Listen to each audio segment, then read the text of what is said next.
Hi Aries, welcome. Tingnan natin ngayon kung sino yung parating sa buhay mo, okay? Love reading tayo ngayon, okay? Be open-minded po, hindi po halos lahat ay makaka-resonate. Thank you nga po pala sa mga nag-subscribe, lalo-lalo na po sa mga bumabalik, okay? Start na tayo kay Aries. Okay, start tayo dito sa card na to. Kung ano yung mensahe, ano?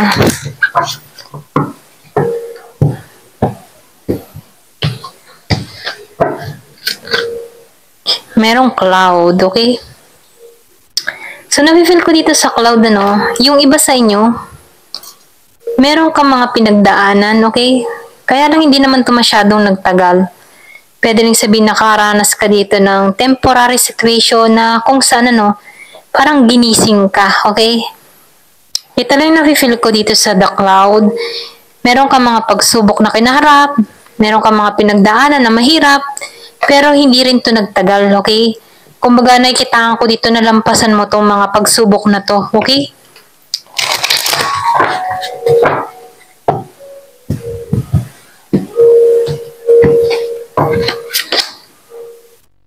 Gray. Yung sinabi ko kanina, temporary lang to, okay? Hindi siya nagtagal. So, nakikitaan ko dito yung iba sa inyo, meron kang nakadiling dito na tao, okay? Or pwede rin sabihin na naglalakbay.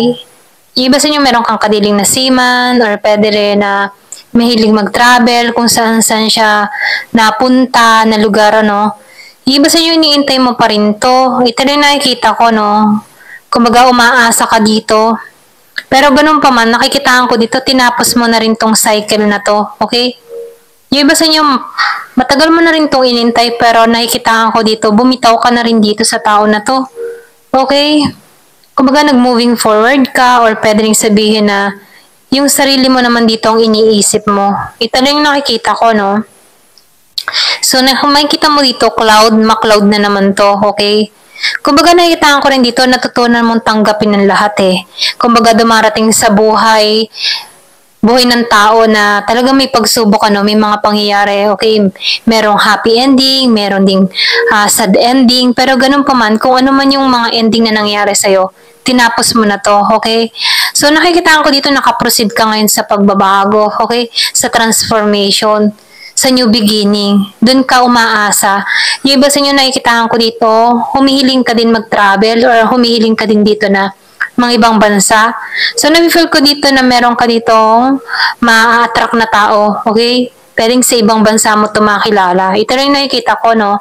So, nakikita ko rin dito, merong 37 years old, or pwede rin sabihin ikaw, 37 years old ka, or pwede rin itong ma-attract mo dito, 37 years old, okay?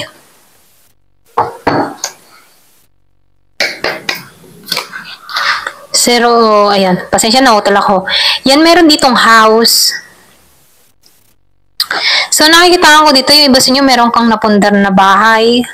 Or pwede rin sabihin, nagpaplano ka magkabahay, humihiling ka magkabahay. Or pwede rin meron ditong tao na patungo sa bahay mo. Okay, meron dito unexpected. Excuse me. Hindi mo inaasahan ang pagbisita ng tao nito. Okay, kung alam ng tao nito yung bahay mo, so nafe-feel ko dito yung iba sa inyo ex-lover. Okay, yung parating. So, nakikita ko dito, inalisan mo to. Okay, tinanggalan mo to. So, nafe-feel ko dito na meron kang aalisan, or pwede rin sabihin, tinapos mo na to dito. Okay? Yung iba sa inyo, meron kang kadiling talaga dito sa yung bang, yung sinabi ko nga kanina, seaman, okay? Pwedeng inintay mo to ng mahabang panahon, or pwede rin sabihin, ito yung gumising sa'yo kung bakit nagbabago ka dito, kung bakit nagmamatured ka dito, kung bakit nagsusumikap ka dito, okay? So, meron ditong anchor, or pwede rin meron ka ma-attract na seaman kung single ka. Okay, ito na nafe-feel ko, or pwede rin ikaw seaman ka kung lalaki ka, okay? The Cross. So, nafe-feel ko dito yung iba sa inyo, nagpapahula ka din, okay? Nagpapahula ka kung sino yung destiny mo or nagpapahula ka kung sino yung soulmate mo. Okay? Ito na yung nakikita ko. Pero ganun pa man, nakikitaan ko dito, meron ka ng idea sa mga lumalabas sa baraha. Okay? Kung sino to, kung sino tong tao na to. Yung iba sa inyo, kilala mo na rin to. Okay? Pwede rin sabihin yung iba sa inyo, isang taon nakalipas, nagpahula ka. Okay? Ito rin nakikita ko at meron kang yung matipon tumugma lahat kung sino to. Okay?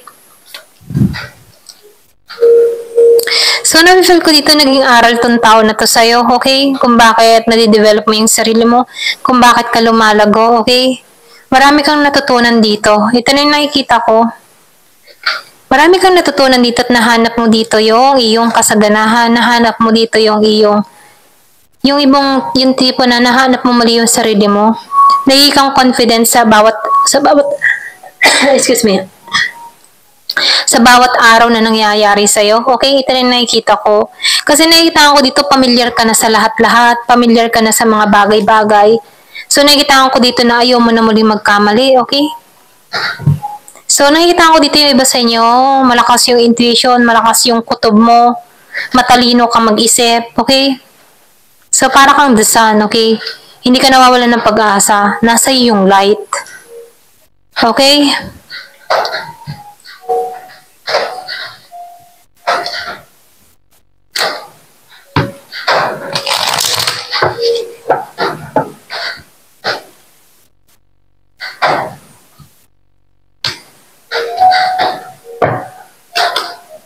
Book. 2 beses na lumabas ang book, okay?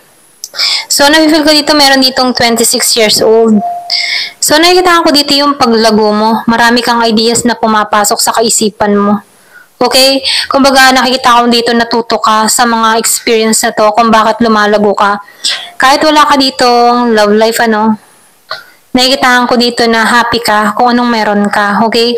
Yung iba sa inyo, nakikita ko dito meron pagbisita. Or pwede rin sabihin itong past person mo, ito yung nagturo sa'yo kung bakit natatanggap mo ng lahat, okay? Kumbaga, nabubuksan yung kaisipan mo dito, nagkakaroon ka ng kaliwanagan dito, na lahat ng nangyari sa'yo ay may mga dahilan para makamit mo itong mga biyayang nare-receive mo, okay? So, nafe-feel ko dito yung tagumpay mo. So, nakikita ko dito yung mensahe, kumbaga, meron dito yung iba sa inyo, meron ditong message na pinahihiwatig, pinararating sa'yo.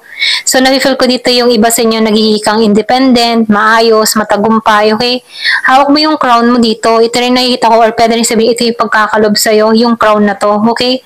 So, nakikita ko dito, road to success. Maybe yung iba sa inyo, matrak mo dito yung matagumpay ring tao. Ito rin nafe-feel ko. So, bago mo tumatrak tong tao nito, kailangan mo rin maging matagumpay rito, okay? Bago mag-meet kayo dito. Ito lang nakikita ko. So, meron na namang ship, okay? Kung makikita mo dito, may nagpapahiwatig na ship, okay? So, meron ding ship dito. So, nafe-feel ko dito yung iba sa inyo, seaman talaga yung ma-attract nyo. Or pwede rin sabihin, ikaw, seaman ka, okay? Humihiling ka dito at ito yung ma-attract mong babae. Kung babae ka naman, ito yung ma-attract mo, okay? Merong pinanganak nung 3, 29, 21, 26. So, nakikita ko dito, patungo to sa'yo, okay? Itong tao na ito, marami na itong pinagdaanan sa buhay, pero ganun pa man, hindi ito madaling sumuko sa hamon ng buhay. Okay? The bird. So, lover to, okay? So, patungo to sa'yo, magiging kang masaya dito sa tao na to. Ito lang yung nafe-feel ko. Kumbaga, matatapos na yung mga problema. Meron pinanganak nung 12, or pwede rin sabihin, meron ditong parating sa'yo na Taurus, okay? Pinanganak nung 12. So, yung iba naman sa inyo, meron ako nakikita ditong Gemini, meron ding Aries, Leo, Sagittarius, Virgo, and Capricorn, and Taurus, okay? Ito lang yung nakikita ko, no? So, meron kang ma-attract na ganito. So, nafe-feel ko dito, nagiging kang matalino sa mga pagsubok na kinaharap mo, okay? Nagiging kang matatag sa bawat sitwasyon na napagdaanan mo, no? Kumbaga, ito yung nagpatatag sa'yo. Marami kang naranasan na problema, okay? Pero temporary lang yan. Kumbaga, itong problema na ito yung humubog sa'yo kung bakit nagiging kang lady dito, okay? Kung bakit alam mo kung ano yung gusto mo. Before, nakikita ko dito yung pagiging mong innocent, yung meron kang hinihiling, meron kang wini-wish, pero ganun pa man, parating to, okay? So, nafe-feel ko dito yung iba sa inyo nagkabahay na, or pwede rin sabihin meron ka ng napundar, okay? Ayan, ito lang yung nakikita ko. So, ito yung parating lover, okay? Message of love. Ito lang yung mensahe sa'yo. Ayan, thank you for watching. Love and peace.